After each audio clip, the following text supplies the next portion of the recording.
Hi, welcome back to the channel. As you know, this channel is all about helping people understand narcissism and narcissistic personality disorder so that they can protect themselves, set clear boundaries against the narcissist, and reclaim their peace. So, previously, I've talked about one of the most important tactics to deal with the narcissist, which is the Greyrock method. But today, I'm going to talk about something that is even more powerful than the Greyrock method, which is the no contact method.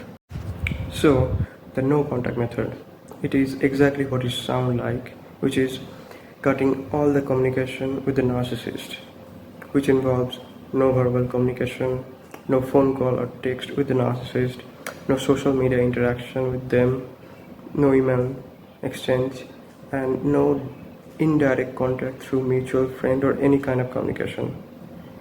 This is the most effective method to cut the narcissist out of your life, as it does not involve the back and forth with the narcissist as compared to the Greyrock method. Going no contact is not easy when the narcissist is a family member or someone who you deeply care about once. It is a big, scary step, but it is a necessary step because staying connected to them make you exposed to their emotional manipulation, psychological manipulation, their constant drama, and their psychological abuse. So you need to go no contact with them because you deserve peace and healing, and no contact gives you the space to find your peace and healing. So now let's talk about what happens in the narcissist's mind when you go no contact. At first, it may seem that they don't care and they may seem calm, but make no mistake, they panic from inside. They panic because narcissists are controlling individual by nature. So, and they believe that the world revolves around them. They seek validation to regulate in their daily life. They rely on you for their narcissistic supply, which is your attention, your emotional reaction, and your validation. So, when you cut them off, they lose their supply, and this shocks them and they go into panic mode because they thought you could never leave them. They may pretend to be okay on the outside, but from inside they feel irrelevant, powerless, and exposed.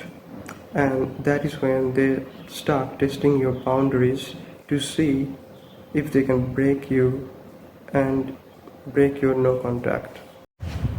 Now, this is where something called hoovering comes in.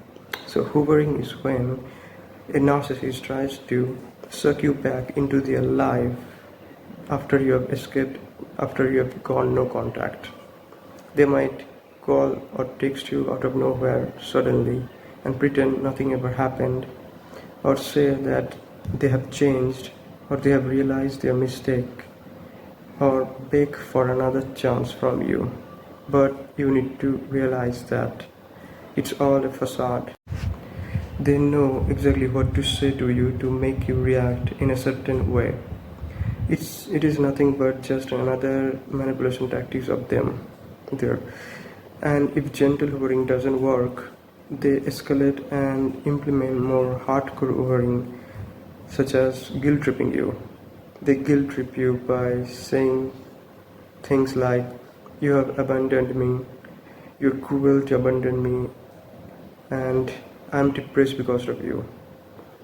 They will do anything and say anything to make you feel responsible for the situation they are in. And when none of these tactics work, they become desperate. And they might do these things out of their desperation, such as lash out in anger, call you name, accuse you of being the abuser in the relationship, and spread lies about you to your friends and family. They create chaos around you because they love chaos, and they can weaponize chaos to make you react. They want you to react in a certain way so that they can break your no contact. They want you to react emotionally and to break your no contact through the chaos they have created in your life. But if you stay strong and keep your boundaries, something powerful happens, which is they eventually give up and leave you alone and find someone else for their narcissistic supply. During this time, they enter a narcissistic collapse, which is they feel their false self inside them crumbling. They feel deep shame and emptiness inside them. They also play the victim to anyone who would listen to them and rush to find a new supply for their narcissistic supply and replace you with them. But even if they find someone else, they still secretly regret losing control over you. Because losing control over you makes them question their whole identity. Their whole identity is based on manipulating and controlling others. So when they see that they cannot control you anymore, they start to doubt their own identity. That is why no contact method is so powerful. It is not about punishing the narcissist. It is about protecting yourself from the narcissist. Their reaction to no contact is not your responsibility. Their inability to handle your no contact just reflect their unresolved issues, not yours. By staying no contact, you are setting firm boundaries against them, breaking the cycle of manipulation, and giving yourself the space to heal. So remain no contact no matter what they do, and remember, stay calm, refuse to engage with them, and maintain your boundaries, because your healing matters more than their control. And thanks for watching, and I will see you in the next one.